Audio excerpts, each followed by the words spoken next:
Hi, today I'm going to talk about how I teach kids about the fall and how sin entered the world. So the first thing that they need to know, and that we've done lessons, and I will do other lessons that will show you, but one thing that they, at this point, that they understand is that that God created them into three parts.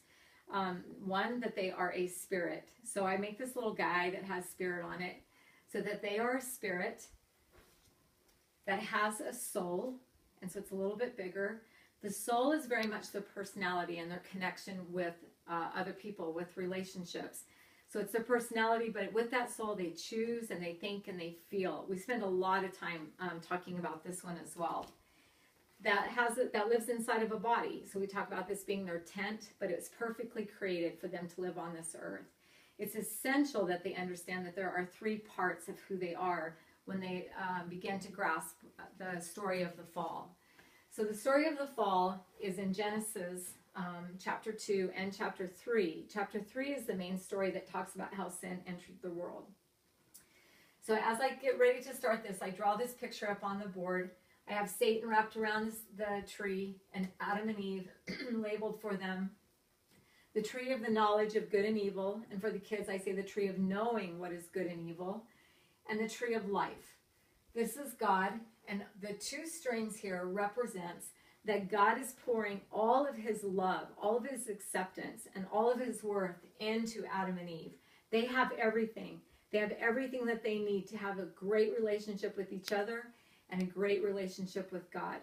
So through this, knowing that they are a body and a soul and a spirit, their spirit is very connected to God. Their soul, with relationship, they can have a great relationship with each other. And with their body, they can physically enjoy all that God has provided for them. The fruit, the trees, the land, everything that he has provided, and even for each other, that they have everything that they need in this whole relationship. So then we bring in the story of Satan and have the kids actually have them read the story, and we take it one step at a time. You really need to go back and read the story, because then this whole lesson will make sense. The whole idea of the story is that Satan is trying to show them, to trick them, that God is lying to them, that God is holding out on them. And so Satan says to Eve, and we think that that's interesting, that he chooses to talk to Eve because God had told Adam, you can eat of any tree in the garden, but of the tree of the knowledge of good and evil, you shall not eat. Because of the day that you eat it, you will die.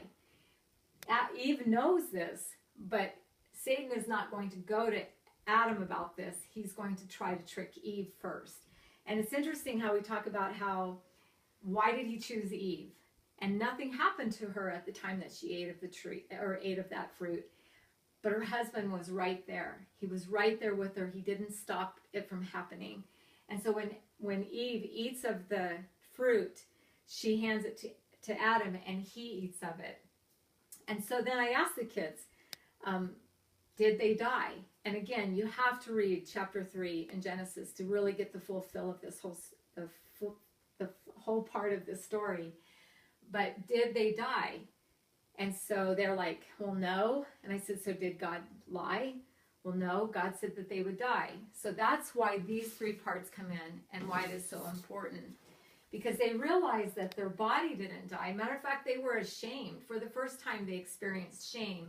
And so they realized that that their body is still alive. And with their spirit, or with their soul, they still have their personality. But now they're probably not getting along so well. So what is this part? The spirit. What happened at the fall?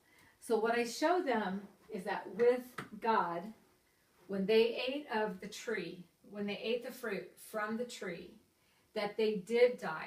They died spiritually. And they no longer have a connection to God. And in that situation, the love that they had, feeling good about who they were, what they were able to give to each other, they no longer had. And so the struggles began, and the trouble began, and sin at that point entered the world. With sin entering the world, it changed everything. And so with that, that would be another lesson. But this is the basics of where we get started with that.